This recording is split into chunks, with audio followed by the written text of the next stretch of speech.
Hello, I'm Professor Brian Boucher. Welcome back. In this video, we're going to pick up where we left off last time and continue to do the initial transactions for the Relic spotter case. Got a lot to get to, so let's get started. Let's start back up with transaction number 7. On June 15th, Park ordered $2,000 of sundries inventory, for instance, water bottles, energy bars, etc., to be delivered on June 30th. Park was able to purchase the inventory on account, which meant she had up to 30 days after delivery to pay the supplier. So I'd like to start with cash, but there's no cash in this transaction. We're receiving inventory, and we owe the supplier money for the inventory within 30 days. So let's start with inventory. Inventory is an asset. Assets go up through debits, so we're going to debit inventory for $2,000. We owe money to our supplier. That's a liability. Liabilities have credit balances, so we increase them with a credit. So we're going to credit something called accounts payable for $2,000. Accounts payable is the term we always use when we owe money to a supplier. Hey, when is the date for the transaction June 30th and not June 15th? Good spotting. On June 15th, we placed the order, but there's no transaction yet because we haven't had an exchange of cash, goods, or services. It's not until June 30th, when we take physical delivery of the inventory, that we have to record a transaction. We post this one to T accounts. There's no cash T account this time. Instead, we create an inventory T account with a debit balance and create an accounts payable T account with a credit balance. Transaction 8. On June 30th, Park paid $2,100 for a 3-year site license to use geocontour mapping software in the metal detectors.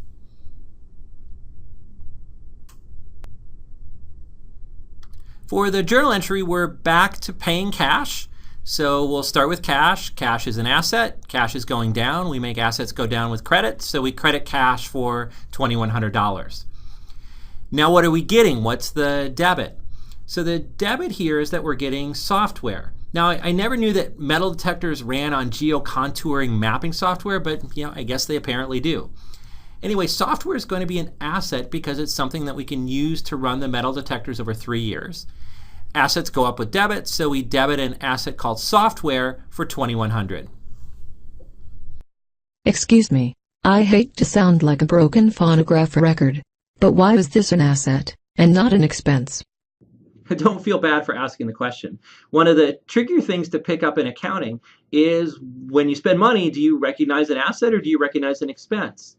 In this case, we did an asset because we're going to get 3 years of future benefits from buying the software. And in future videos, we'll talk about what has to happen for this asset to then turn into an expense, as it will down the road. We post this journal entry to T accounts by putting another credit on the right-hand side of the cash account and creating a new T account for the software asset. Transaction 9. On June 30th, Park signed a contract with a local advertising agency to provide various forms of advertising for a period of 1 year. She paid $8,000 upfront for advertising through June 30th, 2013.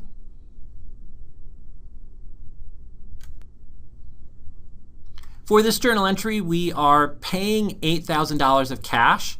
Cash is an asset. We make an asset go down with a credit, so we credit cash for $8,000.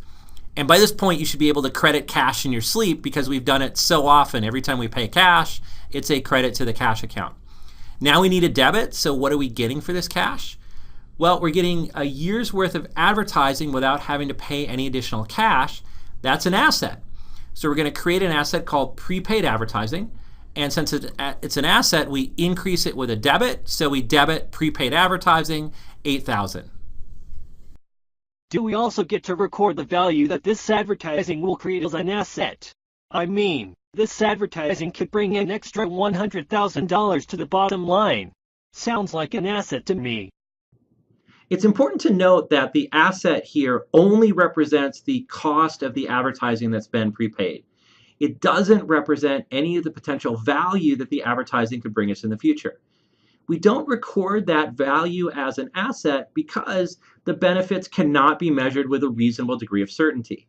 It's just like the brand name example we looked at in a prior video. If there's too much uncertainty about the value of the brand or the value of the advertising, we err on the side of reliability and don't include it as an asset. We post this transaction to T account, so we've got another credit to cash on the right-hand side, and we create a T account for prepaid advertising with a debit of $8,000. Transaction 10. On June 30th, Park needed cash to make a payment on the Imperial Bank loan that funded her purchase of Relic Spotter stock. She borrowed $5,000 from Relic Spotter at 10% interest, with the principal and interest due in a lump sum on June 30th, 2013.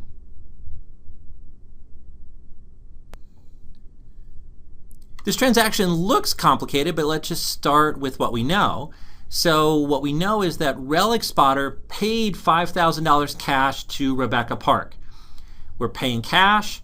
Cash is going down. Since cash is an asset, assets go down with credits. We credit cash for $5,000. So what is Relic Spotter getting for this cash? What's the debit? Well, essentially they're making a loan. That loan is going to be an asset because they're entitled to receive $5,000 of cash back from Rebecca Park at some point in the future. Since it's an asset, we want to debit the asset to increase it. We're going to call it notes receivable and debit notes receivable for $5,000.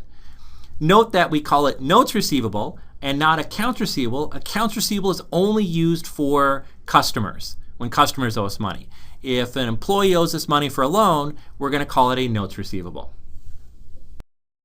Hey, wait a minute. The last time Park borrowed money for herself, we didn't record it in the company's books. Yes, is this another trick question? You're correct that in both cases, Rebecca Park was borrowing money on her own account. What's different was that in the first example we saw, she was borrowing it from the Imperial Bank. In this transaction, she's borrowing it from Relic Spotter. That means that Relic Spotter is giving some of its cash to Rebecca Park, and Relic Spotter has to record a transaction for that disbursement of cash to Rebecca. We post this to T accounts with another credit to cash, and we create a T account for notes receivable. Transaction 11. On June 30th, Park also hired 2 employees, Linda Carlisle and Charlotte Cafferly, to run the shop. They signed employment contracts promising each salaries of $32,000 per year.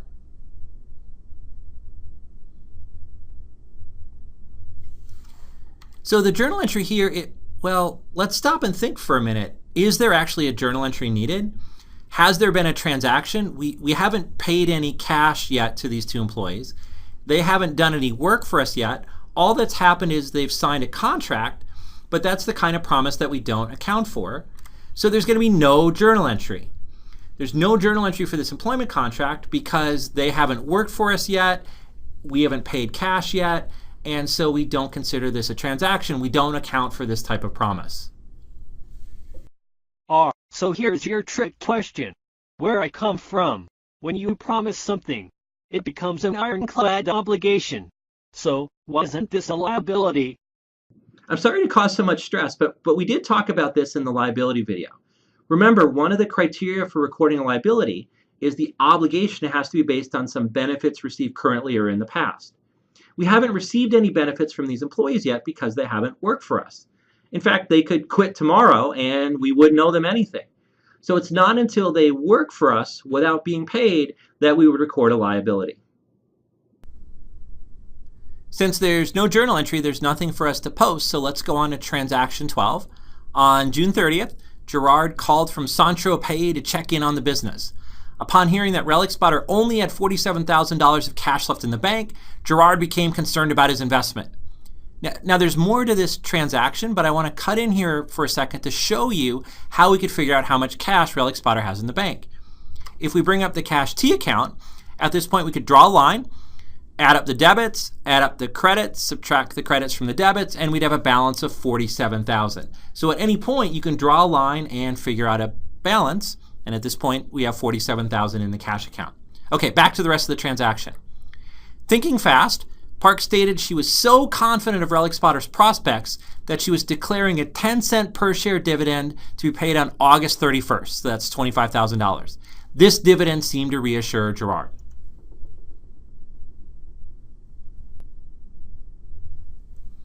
So for the journal entry, is there a journal entry here? Because we haven't actually paid any cash yet. Has there really been a transaction?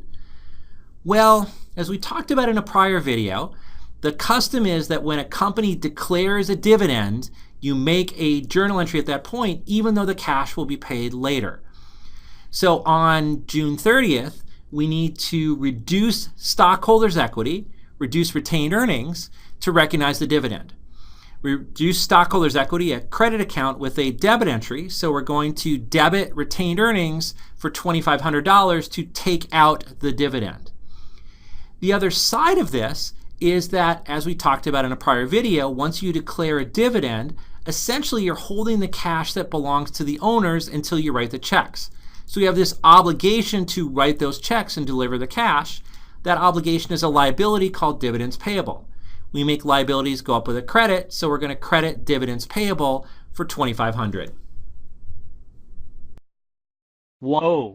I thought you said liabilities were obligations to non-owners. The dividends are owed to the owners. How can you possibly justify having a dividend payable here? And how can you record dividends on the date they are declared? I thought you said that we don't account for promises. Wouldn't it make more sense to wait until they are paid? Whoa, let's settle down. Someone needs to take a chill pill or something. We did talk about this in a prior video. I agree it's not very intuitive, and that's why I wanted to review the transaction again. By convention, when a company declares a dividend, it takes it out of retained earnings at that point, even if the cash is going to be paid later. And at that point, the owners become creditors because the company is holding their cash until the dividend checks are sent. So just memorize this one because, again, it's not very intuitive. We post this to T accounts, so we create a T account for retained earnings, a stockholders' equity account, and we have a balance on the debit side, and a T account for dividends payable liability where we put in the credit entry. What? How can retained earnings have a debit balance? According to my notes, it is a stockholders' equity account and should have a credit balance. Wow, you've been taking notes? That makes me feel good. You're correct that retained earnings is a stockholders' equity account, and stockholders' equity accounts have credit balances. But to make sure that the balance sheet equation always stays in balance, we need at least one account that can be either a debit or credit balance. Imagine if we had more liabilities than assets. The only way we could get the balance sheet equation to balance would be with negative stockholders' equity. And so we make an exception for retained earnings and allow it to have either a debit or credit balance because it's the one account that makes sure that the balance sheet equation always stays in balance. If retained earnings does have a debit balance, oftentimes we change the name and call it something like accumulated deficit or accumulated losses. Transaction 13. Relic Spotter opened for business on July 1, 2012, just in time for the big Independence Day weekend. On July 31st, Park paid the supplier the $2,000 it was owed.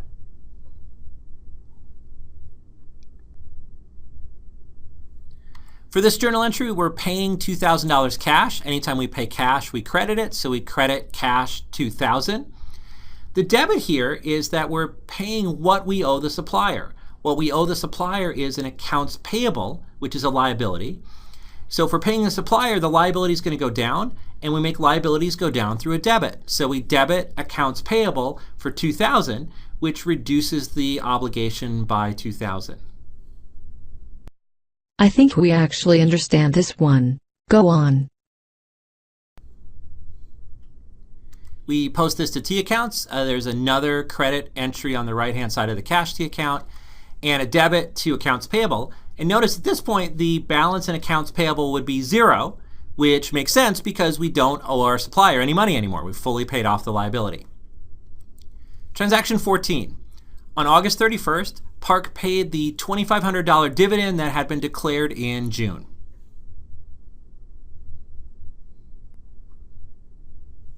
For the journal entry here, we're paying $2,500 cash. So that's a credit to cash for $2,500. The debit is going to be to dividends payable because we're paying off what we owe the shareholders for the dividend. Thus, we're reducing the dividend payable liability. We reduce liabilities with a debit, so we debit dividends payable for $2,500. Excuse me. So, It looks like every time you pay cash to settle an obligation, you debit some payable and credit cash. Is that correct? Yes, that's exactly correct. Every time you pay down a liability, you debit the liability and credit cash. Looks like it's starting to sink in. We post this one to T accounts with yet another credit to cash and a debit to the dividends payable liability account, which, as you can see, zeroes out this account, which makes sense because we don't owe our shareholders any more money for the dividend. And that's a wrap for the first part of the case. We'll pick up the case again after we learn about revenues and expenses, which will allow us to start generating some profits for Relic Spotter. I'll see you next time. See you next video.